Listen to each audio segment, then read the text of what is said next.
kidding!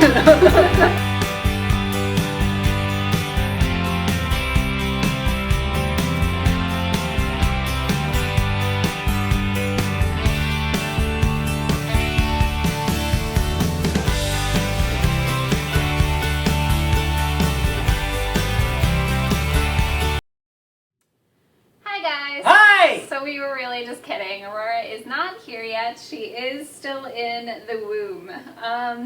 We did have a doctor's appointment this week on Wednesday. And apparently while she was sitting onto the counter, she was having a little bit of contractions. Yeah, not big ones, but... Yeah, so I went in, and this is the first appointment that I've gone by myself. I kind of accidentally ditched Brett in the waiting room. He thought I was going to go take my urine test, and I was really going in for my appointment, and I was too... Well, when I got in there... She turned her phone on airplane mode, so I couldn't even get a hold of her to say, can I come in there? Yeah. And when I got in there, she was like... I wasn't sure if they were going to check my dilation or not, and I got in there, and she was like, undress from the waist down, and I was like, okay, here we go.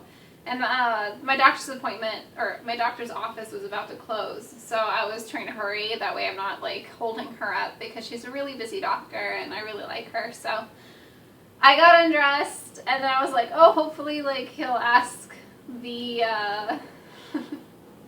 hopefully he'll ask one of the nurses which room I went in and, like, go in, and he didn't know, so I went and got checked alone for the first time. I asked one of them, and they said they didn't know. Oh, really? And then the other one that was taking care of you looked pissed off, so I just sat there. So I'm in there, and my palms are getting all sweaty, and, like, I'm normally not nervous for just about anything, but no, I was so nervous this time. Maybe it's just because usually I have Brett with me. So, I'm sitting there, and my palms are getting all sweaty, and I'm, like, waiting for Brett to come in, or for her to come in. And she finally comes in, and she asks me, she's like, oh, well, like, have you felt any strong contractions yet? How have you been feeling? And I told her, I was like, I haven't really felt any strong contractions. Minor, like, cramps here and there, but they're not consistent. And I was just like, so I don't know if I've really had any or not, because this is my first pregnancy.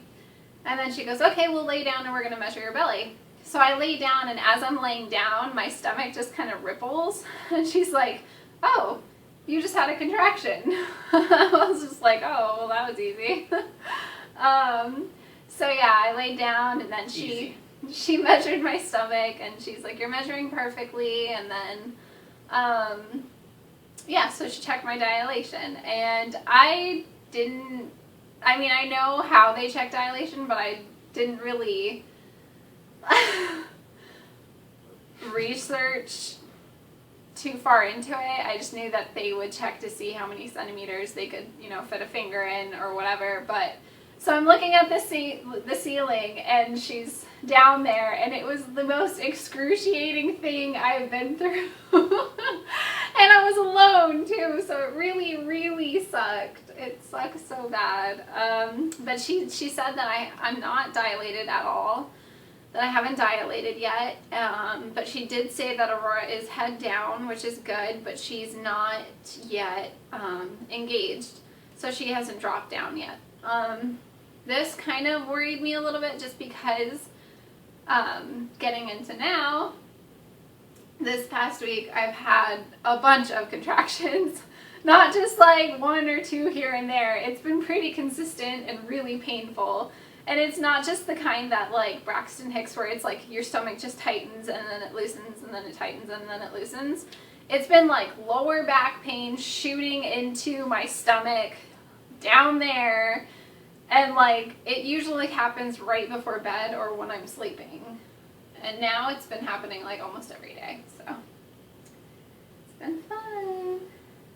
Getting down to the wire here. Yeah, so I don't know, Brett's pretty calm about it, but I was pretty nervous about her not being engaged yet. So I've been doing a lot of pelvic tilts, which is basically when you get on all fours. She'll come when she's ready. Yeah. You tilt back and forth with your pelvic area. The only thing I'm nervous about is being at work when she actually going into drops labor. The plug or whatever. Yeah. Pops the cork.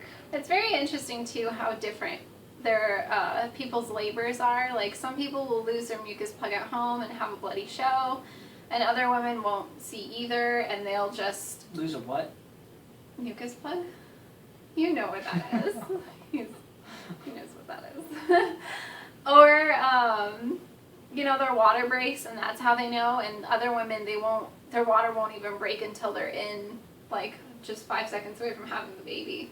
Like, people have to break it for them. So it's so nerve-wracking that not all pregnancies are the same, so you never know what to expect. Like, you're like, am I going into labor or am I not going into labor? And I know that there are a lot of women out there that will just go to the maternity ward every time that they think they're in labor, but just with Brett's work schedule and everything, I can't be calling him every single day being like, oh, I think I'm in labor. Oh, well, just kidding, we're not in labor.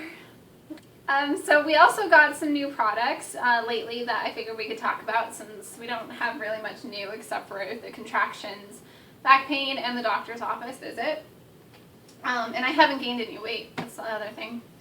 We read up online about how a bunch of people have been kind of worried about their kids in their car seats as newborns with their heads like rocking back and forth and stuff. So we found some reviews on this item and we thought it sounded really good. I really liked it. You can find a lot of them on Amazon for really cheap. I think this one was $20. And this one is for like weather, actually. So like this side was really good for summer, which living in the heat, it's really going to help. Cools and then the it down, other and side, then the other side heats it up. So it's made out of more of a like wool. wool and then winter. This side is more of a Yeah. cold resistant. Yeah, fabric. like you can actually feel it's actually cooler than the other side. So, and then we one also retains got heat, the other one retains cold. yeah. Then we also got these bottles. I don't know if you guys use them or not. Let me know in the comments down below if you guys like the Venti Air or the Playtex drop-ins better. We actually got a Playtex breast pump, the Nursing Necessities Playtex breast pump. So I wanted to get the bottles that would fit it. That way I could pump into them, which we are breastfeeding, but we think it would be good to have a storage supply full of breast milk. That way, just in case I can't be there to feed her. That way Brett can, or if I'm having a hard night pumping, Brett can help. Oh my gosh, I'm gonna have a heart attack, guys. He always does this stuff and it scares me. I'm not really gonna I do know. that with the kids. I know. When you're looking. He's really good with kids. Anyways, thank you guys so much for watching. I think that's pretty much it for this week. And we're also thinking about starting on Monday, which is tomorrow. We're thinking about doing little clips every single day, just in case she comes, and then we'll mash it all together at the end of the week. So let us know what you guys think about that, if you guys think that would be pretty cool. Mash it together. Because who knows, Make this could mashed be, potatoes. she could be here any day now. She could. You never know. So, yeah. If you guys like this video, give it a thumbs up. Blink. Oh, I missed. Blink. He booped me on the head. Alright guys, well we will see you next week, and if she does end up coming, we will probably post the video a little bit earlier, a little bit late, I don't know, it just depends on how things are going. So, we shall see guys! We'll see you next week.